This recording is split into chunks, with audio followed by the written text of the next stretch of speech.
हाँ, first transition series, full stop. But there is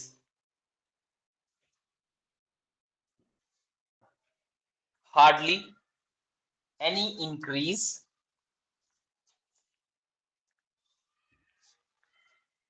between the second and third between the second and third transition series elements,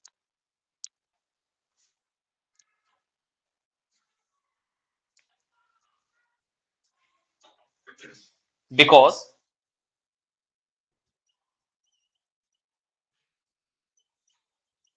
interposed board पे लिखा है, because interposed between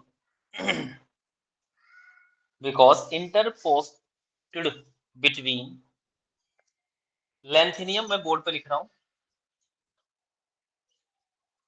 lanthanum and hafnium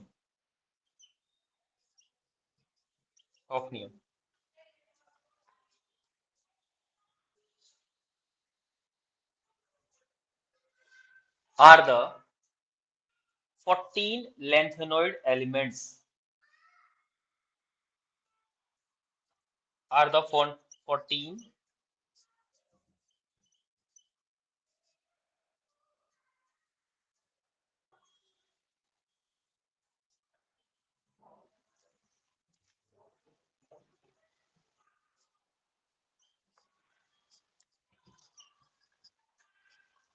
क्या लिखा, are the 14 lanthanoid elements in which the anti-penultimate board पे लिखा है, in which the anti-penultimate 4f shell, anti-penultimate 4f shell of electron 4f shell of electron is half filled.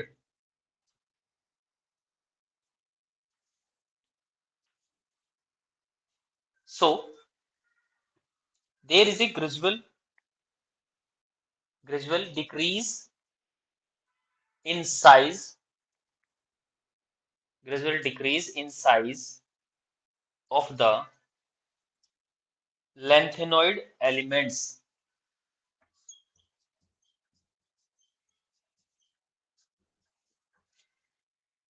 lanthanoid elements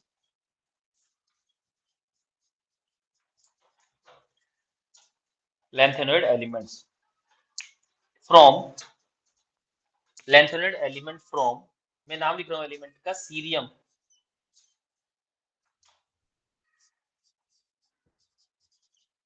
cerium to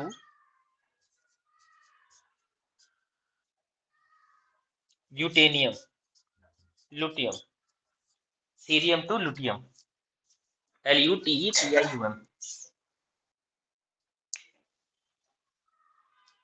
It is called as lanthanoid contraction. It is called as lanthanoid contraction.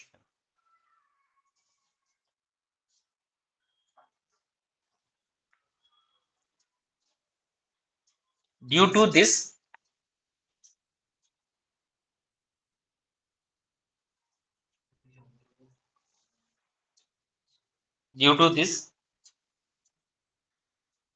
the atomic radius of first, second and third transition series are almost same.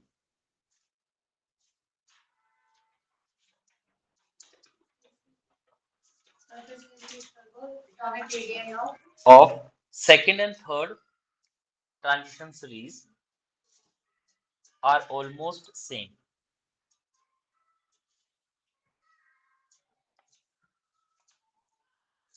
ठीक है, तो इसमें दो तीन word आए हैं हमारे पास, anti पेलेंटिनेट shell, जहां पे हमने कॉन्फ़िगरेशन में पीछे जाके देखोगे तो f ऑर्बिटल भी भरा है, ठीक है, और d ऑर्बिटल भी भरा है, तो ये सारे जो इनके इलेक्ट्रॉन्स होते हैं ये खाली होते हैं, डी पूरा भरा है ना एफ पूरा भरा है, तो इन्हें एंटी पेलेंटिमेट शेल कहते हैं। इनकी वजह से लगता है हमारे पास लेंथेनोइड कॉन्ट्रैक्शन, जिसकी वजह से जो स्कैंडियम वाली सीरीज है, सस्ते वीकर वाली और यार जरा निभालो वाली और ला हफ्ता वाली, ये सारी की सारी सीरीज की जो रेडियस होती है वो सेम होती है due to lanthanoid contraction.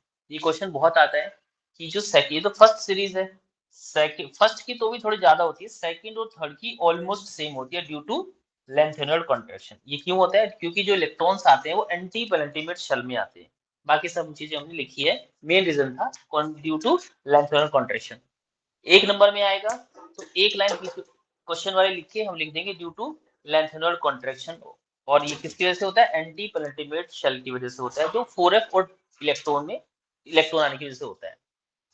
2 number में आएगा तो पूरा एक्सप्लेन कर देंगे ऐसे। नेक्स्ट क्वेश्चन जो आए, द डिक्रीज, ये रब कर दूं बोर्ड पे, the decrease in atomic,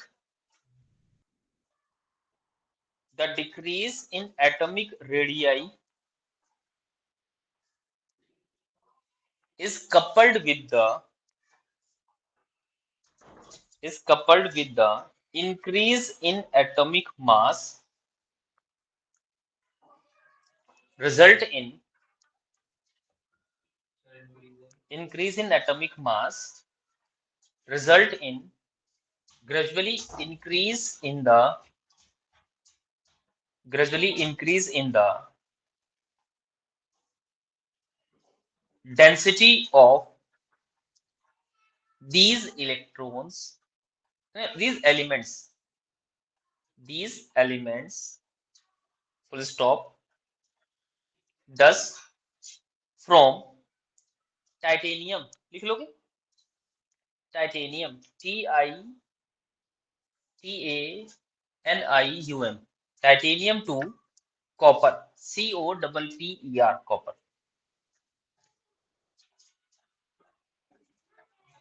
The significant increase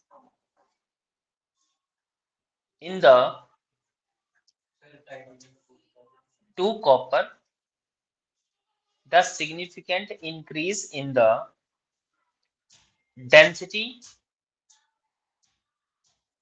may be noted,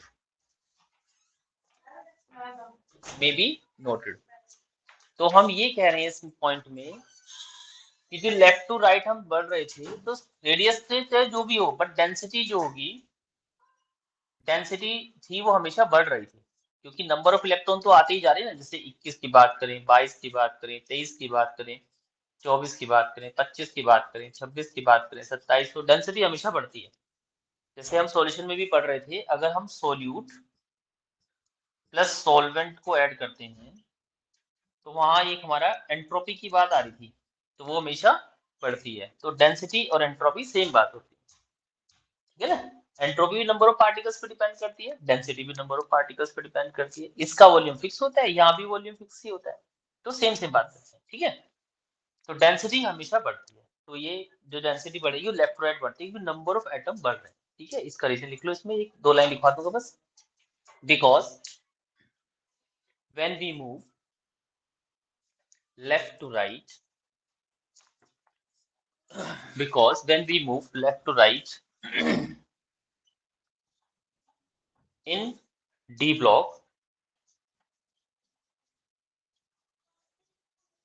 atomic number increase, because of this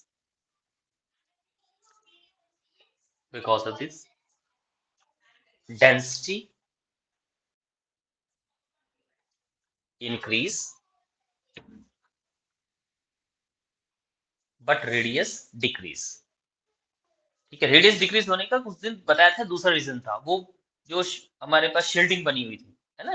density decrease हुई थी शील्डिंग की वजह से, और रेडियस बढ़ी है, वो ये बढ़ रहा है नंबर ऑफ इलेक्ट्रॉन्स की वजह से। ध्यान रखना, जो रेडियस कम हो रही थी वो शील्डिंग की वजह से हो रही थी, याद है शील्डिंग, डी ऑर्बिटल में नंबर ऑफ इलेक्ट्रॉन बढ़ते रहते हैं तो शील्डिंग बढ़ जाती है।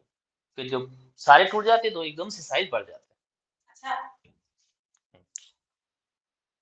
Next question, next study metallic character. वो बच्चे नहीं है दोनों, आपसे बात रही थी, ठीक है देखो मैं जाऊंगा अपने बच्चे के पास। Metallic character,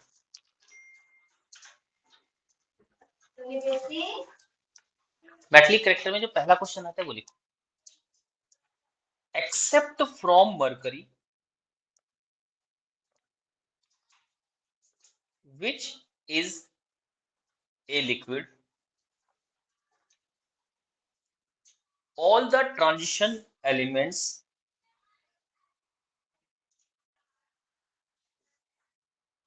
hence typical metallic mercury, all the transition elements have typical metallic structure and display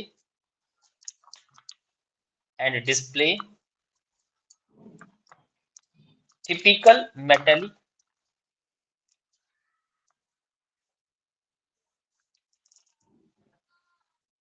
characters। Answer और रीजन जो चाहे लिख लो, जो हेडिंग थी मेटलिक कैरेक्टर उस पे जो क्वेश्चन पूछा जाता मैंने लिखवा दिया, अब उसका answer,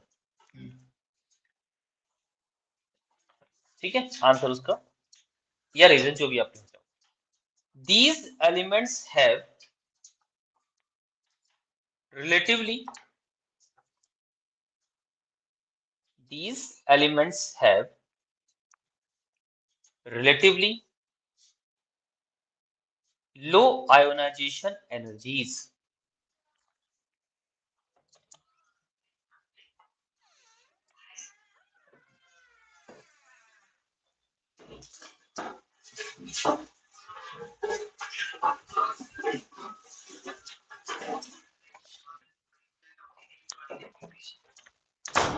low ionization energies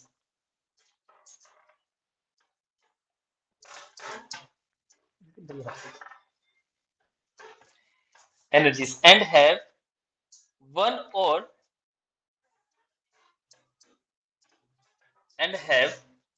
or two electrons energies and have low and have two electrons in their outermost shells।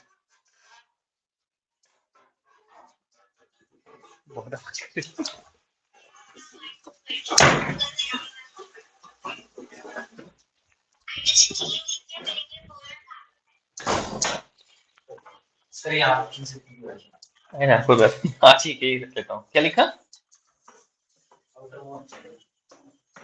and have two electron in their outermost shell, ठीक है, full stop. Energy level bracket में NS1 and NS2 में से कुछ भी एक हो सकता है, और लिख लो, एंड ना लिखिए, और लिख लो वरना तुम कहोगे और।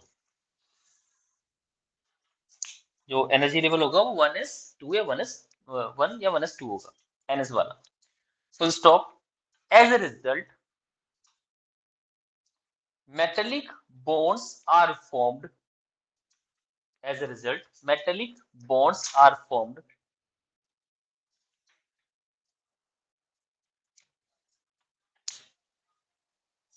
full stop, hence they have hence they behave as metals, full stop। The unpaired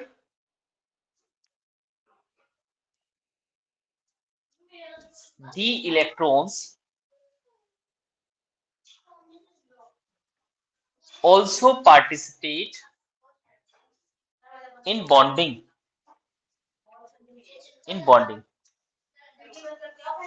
full stop। चाहे डार्क पेन से लिखना है, zinc cadmium mercury are very hard metals due to zinc cadmium mercury are not very hard, sorry, are not very hard, क्योंकि ये bond नहीं बनाते ना, are not very hard metals due to absence of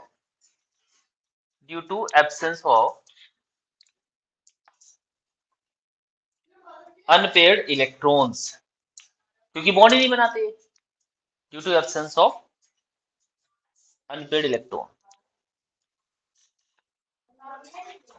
ठीक है, metallic character हो गया। Next heading है मेल्टिंग एंड बॉइलिंग पॉइंट। इसका क्वेश्चन कैसे पूछा जाता है, अब क्वेश्चन लिखो इसका। Transition metals have very high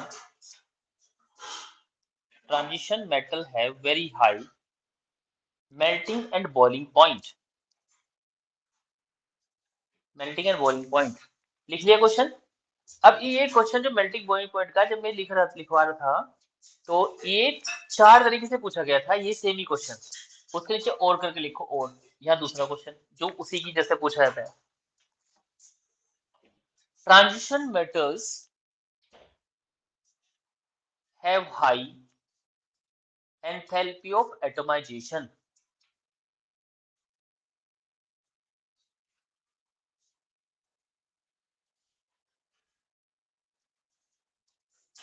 enthalpy of atomization, ठीक है। तो मैंने कॉमन ये 2 क्वेश्चन छांट लिए हैं, इनके जैसे ही मिलता जुलता क्वेश्चन लिखा हुआ होगा आपको, ठीक है। एटमाइजेशन क्या होता है उसके लिख लो नीचे, एटमाइजेशन क्या होता है। पहले एटमाइजेशन लिखवा देता हूँ। देख सुन लो भी, जो मेटल होते हैं ये अर्थ से निकाले जाते हैं, तो ये मेटल से चिपके हुए थे। जैसे हमने आयरन को निकाला तो वो आयरन के पार्टिकल से चिपका होगा, किसी और से बॉन्ड नहीं बना के बैठा होता। तो वो हीट जो सारे पार्टिकल्स को सेपरेट करने के लिए चाहिए, अलग अलग पार्टिकल्स को एक ब्रंच से, is called enthalpy of atomisation. एक लाइन लिखवा देता हूँ, लिख लो। Heat required to break metal from lattice. Lattice उस ब्रंच को कहते हैं, ठीक है। लैटिस एक ब्रंच को कहते हैं जिसमें बहुत सारे मेटल वैसे मिलते हैं। जैसे हम कार्बन की बात करें तो लकड़ी को जलाने से कोयला मिलता है, वो कोयले में सारे कार्बन के पार्टिकल्स होते हैं, उसे पीस के हम पाउडर बना लेते हैं जो प्रिंटर में डालते हैं, ठीक है। तो पीस के पाउडर बना के प्रिंटर में डालते हैं। अब उसमें जो कोयला है उसके पार्टिकल चिपके हुए हैं, उसे अलग अलग करने के लिए जिस हीट की रिक्वायरमेंट पड़ती है called atomization, enthalpy of atomization, ठीक है। तो वो लेटिस जो है वो लकड़ी का टुकड़ा एक ब्रंच है, लेटिस बोलते हैं उसे। स्ट्रक्चर ऑफ एट जो सॉलिड स्टेट आपके यहाँ से हट गया, अभी आईआईटी में है। जब जो बच्चे एडवांस जिनका वो निकल जाएगा, मेन एडवांस की तैयारी करेंगे, उनको करवाऊंगा फिर, ठीक है। सॉलिड स्टेट या फिर जो एम्स का एग्जाम देने वाले हैं बच्चे, उनका होता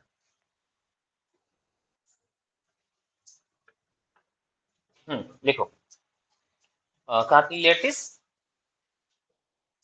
ठीक है। टू गेट फ्री एटम्स, बेटा फैन तो बंद नहीं करना, कर दो बंद, चले दो।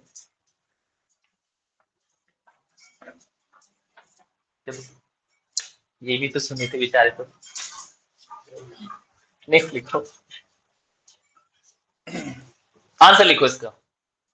ऊपर दो क्वेश्चन लिखवाए थे, उसका आंसर है। ये जो बीच में एक लाइन लिखवाई है तो एटमाइजेशन को लिखवाया कि एटमाइजेशन होता क्या है, पार्टिकल्स को सेपरेट कर देना उसके मॉलिक्यूल से, is called enthalpy of atomization. अब जो 2 क्वेश्चन लिखवाए थे उनका आंसर लिखो। The high melting point of these metals are attributes, मैं स्पेलिंग बोल रहा हूँ, ATTRIBUTES,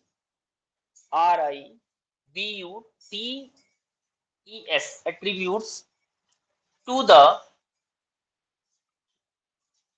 कोई मुझे इंग्लिश पढ़ने वाला बच्चा एट्रीब्यूट्स की बता देगा, समझे क्या मतलब है एट्रीब्यूट्स का? रिद्धि बताएगी एट्रीब्यूट्स का क्या मतलब, मीनिंग क्या होता है?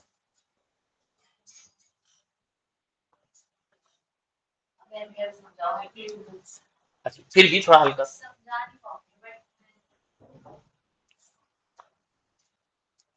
कोई बात नहीं। To the involvement to the involvement of greater number of electrons from greater number attributes से participate करना होता है एक टाइप से, ठीक है। greater number of electrons from n minus 1, मैं लिख रहा हूं बोर्ड पे n minus 1 d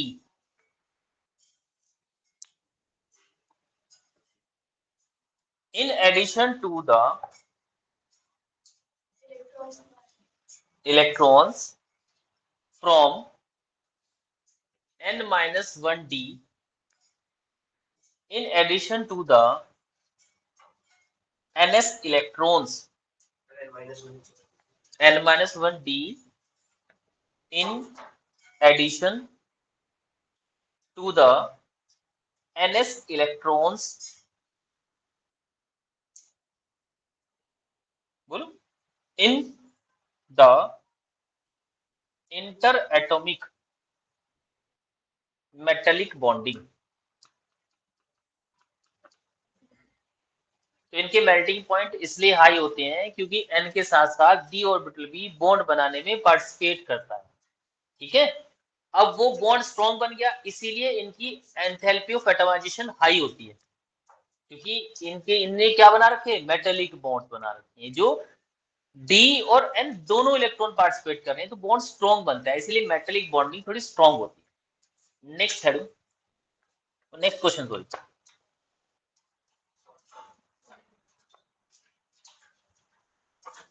in a particular series, question आता है इसका, ये क्वेश्चन है।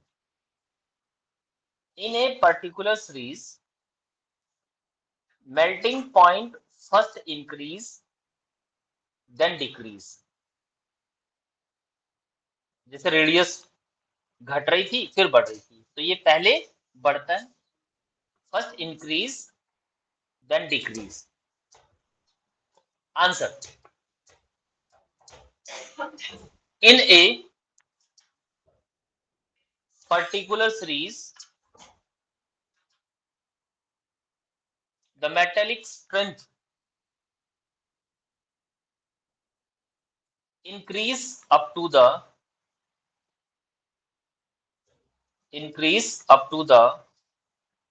middle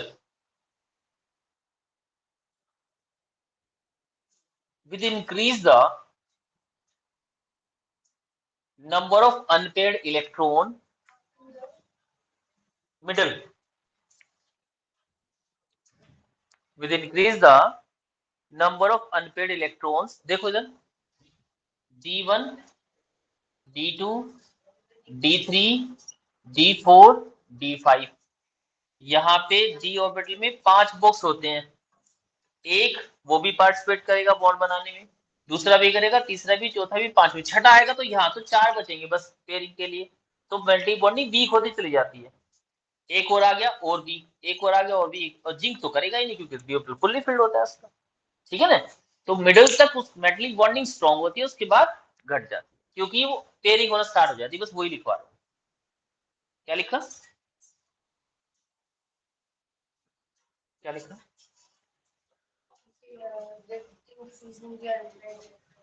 अच्छा, number of unpaired electron increase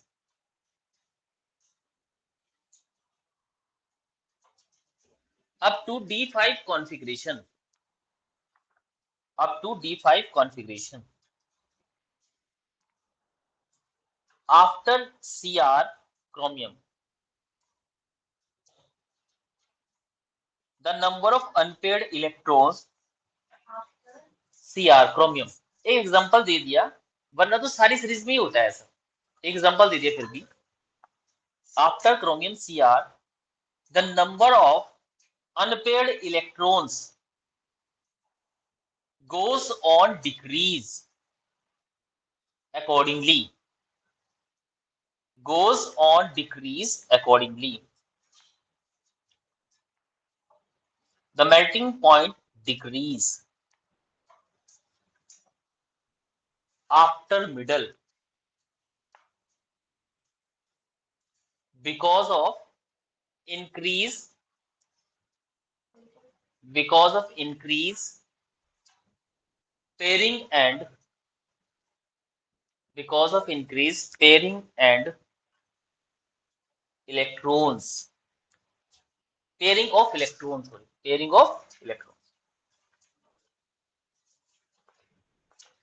next question इसका जो मेल्टिंग बॉइलिंग पॉइंट का आता है क्वेश्चन देयर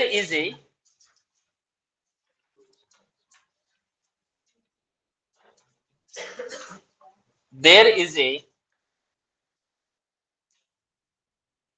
डीप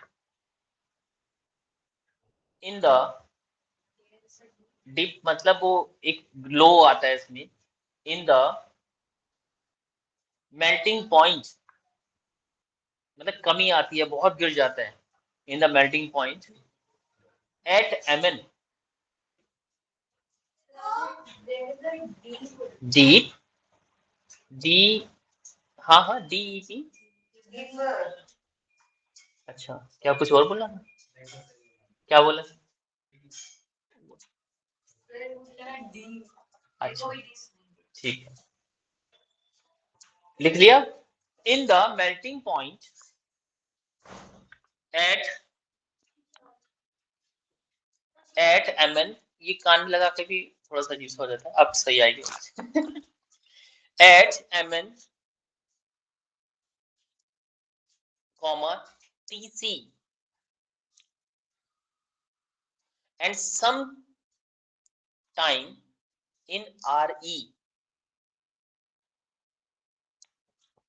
आंसर है इसका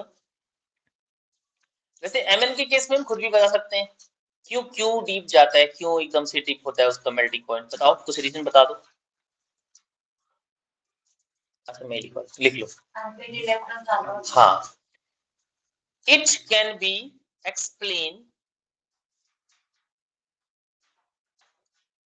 can be explained on the basis that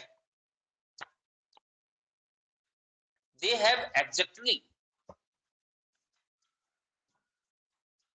half filled the orbital full stop as a result in each case the electronic configuration is stable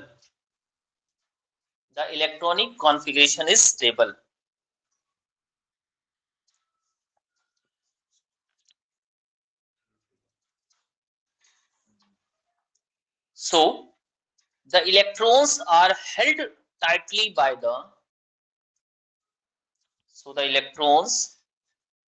held tightly by the nucleus so that the delocalization is less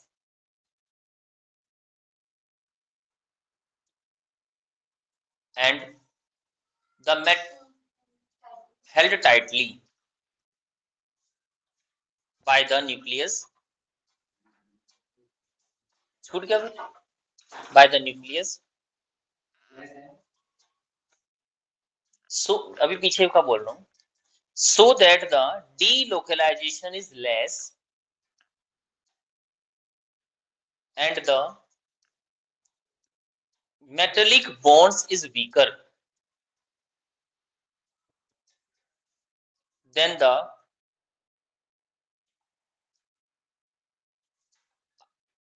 एक word आता है प्रीडिसिंग element जो पुराने element होते हैं क्या बुलाते हैं उसे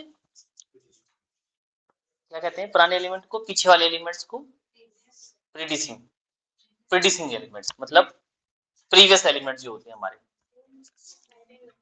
क्या देन द अदर एलिमेंट्स लिख लो आप प्रीवियस तो ज्यादा पुराने हो जाते हैं प्रीडिसिंग एलिमेंट होता है, लिख लो, स्पेलिंग बोल रहा हूँ, PRE, प्रीसीडिंग होता है, प्रीसीडिंग लिख लो, PRECEDING, प्रीडिसिंग elements.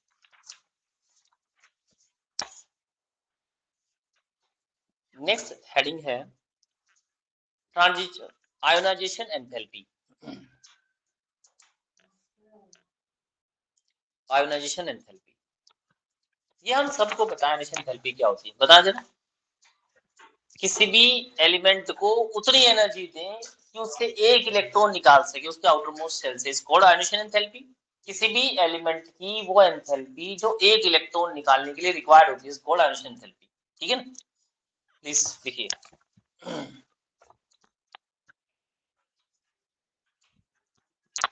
Ionisation enthalpy IP लिखते चलना इसे।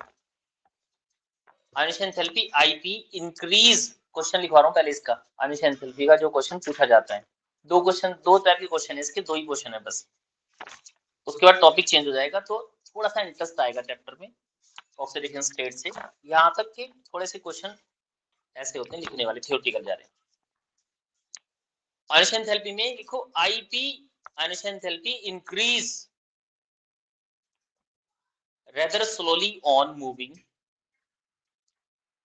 in, बस आयोनाइजेशन एंथैल्पी इंक्रीज स्लोली, ऐसे लिख लो, on moving in the periods of the first transition series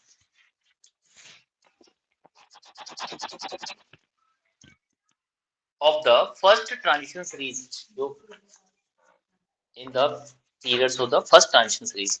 answer लिख लो इसका, इसका आंसर तो आप खुद ही बता सकते हो, बताना जरा, कोई भी बता दो, क्यों आयोनाइजेशन एंथैल्पी बढ़ रही है, बताना। वहां पे लिख लो, एक छोटा सा दिमाग लगा लो, ionisation enthalpy inversely proportional to size लिखवाया था, ठीक है ना, और साइज क्या हो रहा है इधर को, और फिर बढ़ रहा है, तो यहां तक आयोनाइजेशन एंथैल्पी बढ़ेगी और फिर घट जाएगी, ठीक है ना, बस ये लिखवाना है, बना लो, मेंशन कर लो, ionisation enthalpy inversely proportional to size, जितना छोटा साइज होता है उतनी ही ज्यादा आयोनाइजेशन एंथैल्पी देनी पड़ती है इलेक्ट्रॉन निकालने के लिए, उतनी ही ज्यादा हमें एनर्जी देनी पड़ती है इलेक्ट्रॉन निकालने के लिए, आयोनाइजेशन एंथैल्पी बुलाते हैं इसे। आंसर लिखो इसका, क्वेश्चन लिखवा दी मैंने इसका, आंसर लिख लो। In case of transition elements, जो ये लिखवाया है बस यही लिखवाना है मुझे, ठीक है ना। In case of transition elements the addition of the extra electron in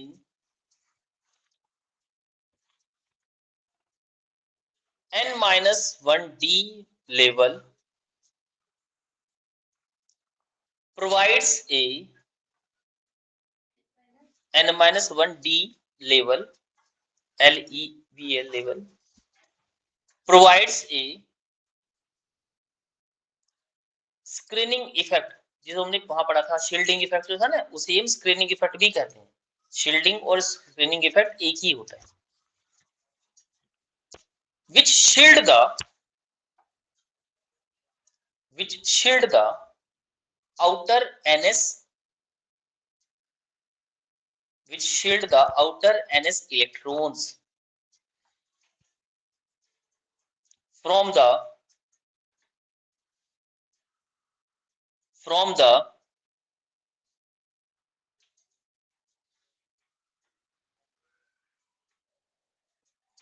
inward pool, जो अंदर की तरफ फोर्स लगता है, इनवर्ड पूल, सेंट्रीपिटल फोर्स कहते हो ना फिजिक्स में, से सेंट्रीपिटल जो लगता है उस फोर्स को इनवर्ड पूल, ब्रैकेट में सेंट्रीपिटल भी लिख सकते हो आप फिजिक्स के मैच करने के लिए, pool of the positive nucleus, nucleus की वजह से लगेगा, वहां अर्थ की वजह से लगता है, या न्यूक्लियस की वजह से लगेगा, inward pool of the positive nucleus on outer ns electrons, on outer ns electrons, full stop. Thus the effect of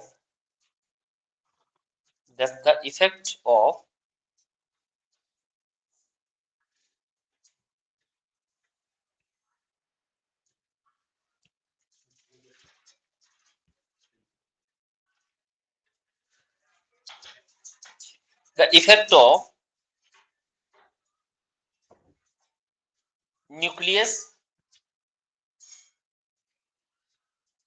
on the electrons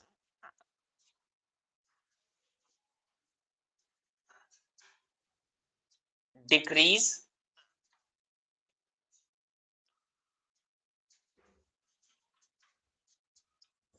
when electrons are paired in d orbital.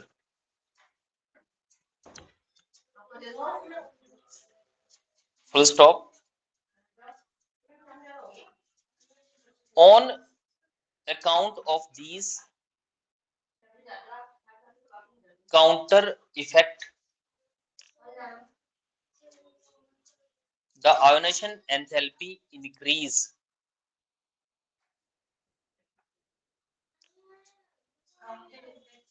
Counter effect of nucleus, ionization enthalpy increase slowly on moving left to right in periodic table. हाँ. Next question है, there is ए, अच्छा गई है, गलत पकड़ी गई यार, इसीलिए बीच बीच में रखा गया है ताकि बोर ना हो। ये थोड़ा सा चैप्टर स्टार्टिंग की एक दो क्लास थोड़ा सा थ्योरेटिकल है, इसके बाद प्रैक्टिकल चलेगा, ऑक्सीडेशन स्टेट वगैरह, थोड़ा अच्छा टॉपिक। नेक्स्ट लिखो, देयर इज ए, आज there is a sudden fall in the value of ionization enthalpy in group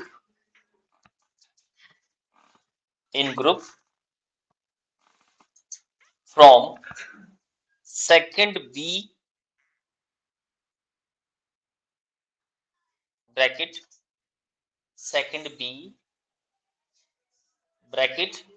zinc Zn group elements,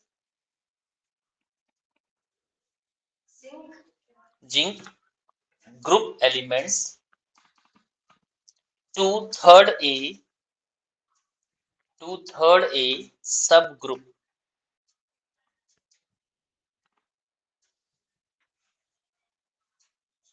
इसमें आंसर लिखो।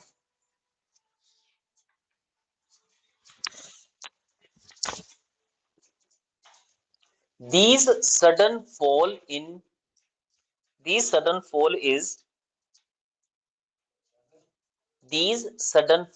वैसे तो रीजन ये है कि यहाँ पे एकदम से डी ऑर्बिटल आ जाता है, डी फुल्ली फिल्ड हो जाता है, तो उसकी वजह से साइज बढ़ जाता है, तो ionization enthalpy घट जाएगी, बस वही लिखवा रहे हैं। अब इससे पहले देखो क्या था, इससे पहले देखो क्या लिखवाया था मैंने, इससे पहले मैंने ये लिखवाया था कि न्यूक्लियस क्या करता है, डी ऑर्बिटल के इलेक्ट्रॉनों को पहले तो खींचता रहता है अपने पास, इसे इनवर्ट पूल कहते हैं। लेकिन जब D8 तक तो ऐसा करेगा ही, लेकिन जब D9 भरने लगता है तो एकदम से ये फट जाता है, तो इससे लगता है आउटर फोर्स, इसकी वजह से एकदम से रेडियस बढ़ जाती है। ये था हमारे पास शील्डिंग और स्क्रीनिंग इफेक्ट, इसे बोलते हैं शील्डिंग और स्क्रीनिंग इफेक्ट। और न्यूक्लियस कौन सा फोर्स से खींच रहा था, पॉजिटिव फोर्स से, जिसे सेंट्रीपिटल फोर्स मैंने लिखवाया था, जो इलेक्ट्रॉनों को खींच रहा है, जिसकी वजह से साइज थोड़ा थोड़ा छोटा होता जा रहा था इसका, क्योंकि इलेक्ट्रॉन बढ़ रहे हैं तो प्रोटॉन भी तो बढ़ रहे हैं भाई, इसकी वजह से वो पास आते जा रहे थे, स्क्रीनिंग इफेक्ट लग रहा है, पास आते जा रहे थे। तो इसकी वजह से साइज छोटा हो रहा था, बट एकदम से फिर जब एक्सपेंड करेगा साइज बढ़ जाता है। ये लिखा है इससे पहले। अब मैं लिखवा रहा हूँ कि एकदम से क्यों बढ़ जाता है, यहां से यहां जाने में क्यों बढ़ जाता है। ठीक है, sudden fall is explain on the basis that the case of 13th group elements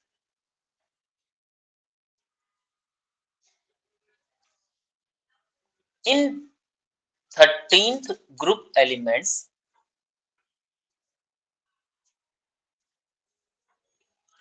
the electrons is to be removed from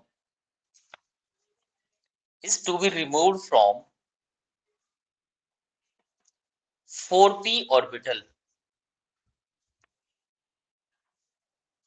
which is incompletely filled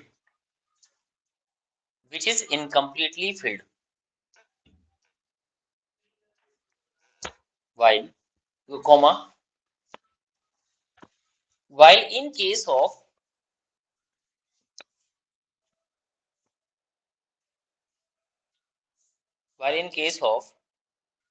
second B जो जिंक ग्रुप लिखवाया था, in case of zinc group the elements is to be removed नहीं sir, the electrons is to be removed from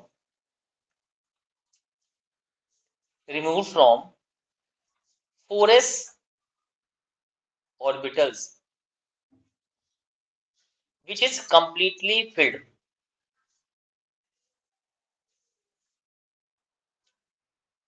Thus more energy will required to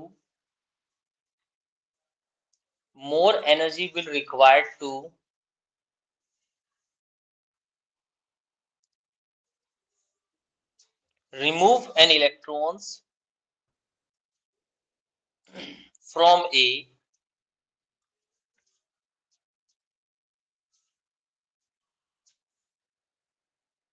4s orbital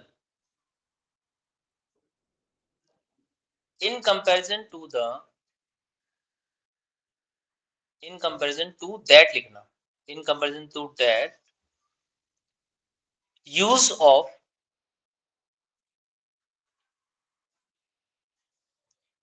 remove an electron from a 4p orbital required to remove an electron from a 4s orbital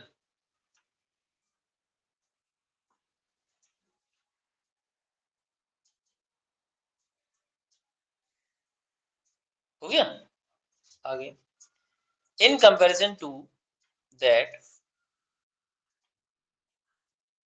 used to remove an electron from 4p orbital that used to remove an electron from a 4p orbital which is incompletely filled. Next question है, बस दो line रह गई बस। एक ही number के 3 question, एक ही number के 3 क्वेश्चन है बस, ये एक पार्ट खत्म है, देखो 3 लाइन है बस, लिख लो। The value of first ionisation enthalpy, the value of first ionisation enthalpy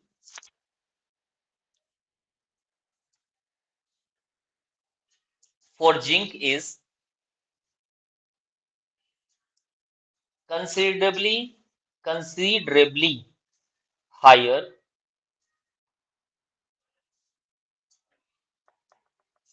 answer है इसका, this is due to the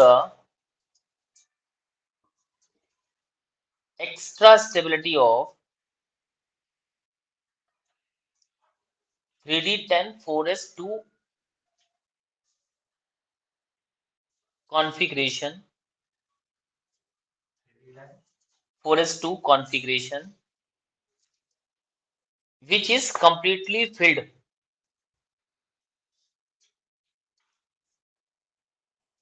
ठीक है, दूसरा क्वेश्चन है the ionisation enthalpy of second, या फिर शॉर्ट कर लो सेकेंड आयनेशन एंथैल्पी ऑफ, ऐसे लिख लो second ionisation enthalpy of Cr and Cu are higher than those of neighbors.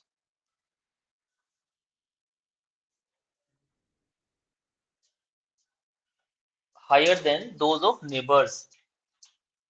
तो एक मिनट देख लो बोर्ड पे, आयनेशन एंथैल्पी होती है किसी भी एलिमेंट से इलेक्ट्रॉन निकालना, those of neighbours.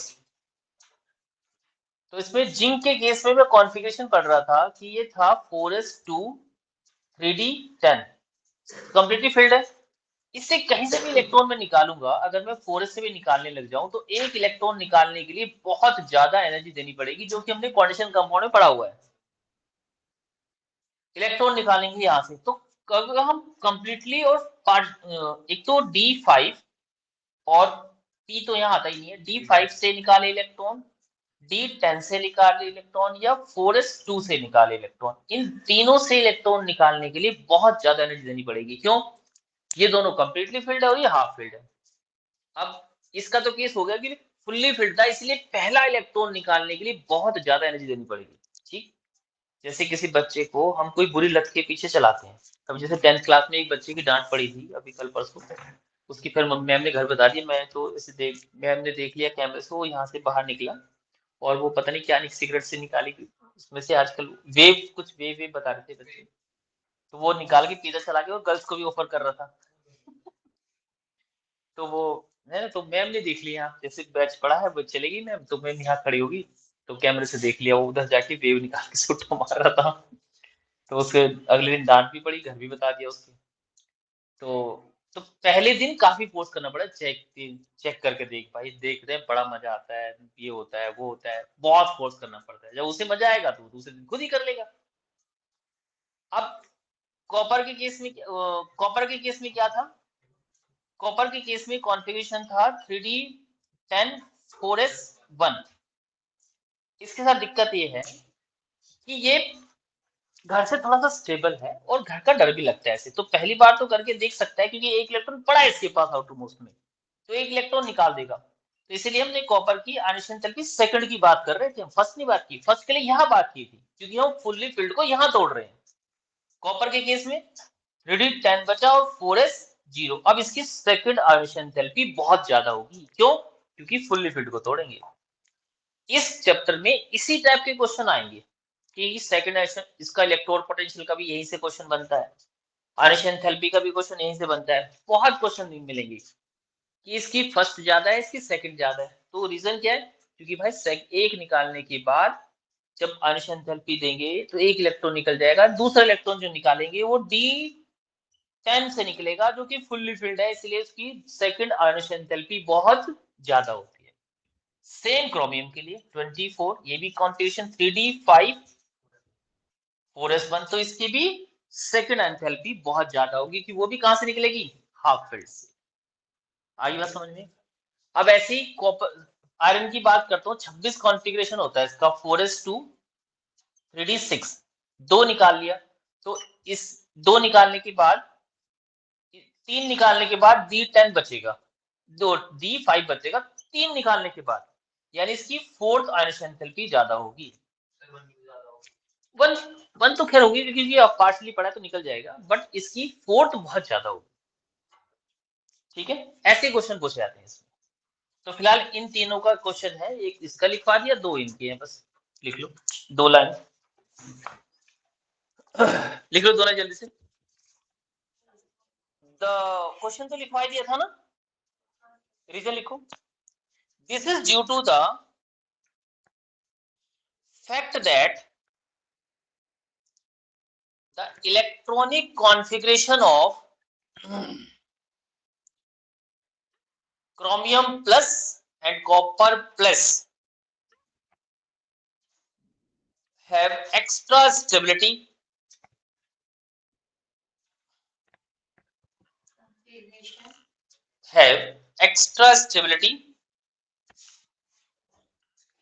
D5 and D10 level. D5 and D10 level. ये D5 है क्रोमियम के लिए, ये रहा, और ये D10 है इसके लिए. नेक्स्ट क्वेश्चन, वो हो गया खत्म, एक एक लाइन की है. दूसरा क्वेश्चन, एक लास्ट है, लास्ट क्वेश्चन तो लिख लो. There is a fall in second ionization enthalpy from chromium to Mn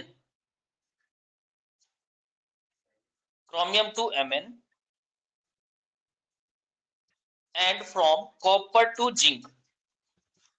answer ऊपर लिखवा दिया है, ऊपर वाले क्वेश्चन का आंसर का सेम था, लेकिन इसमें इसके अलावा एक भी क्वेश्चन आपको इससे बाहर मिलेगा नहीं. ठीक है. नेक्स्ट हेडिंग ऑक्सीडेशन स्टेट, ये लास्ट टाइम करेंगे. हेडिंग डाल लो ऑक्सीडेशन स्टेट.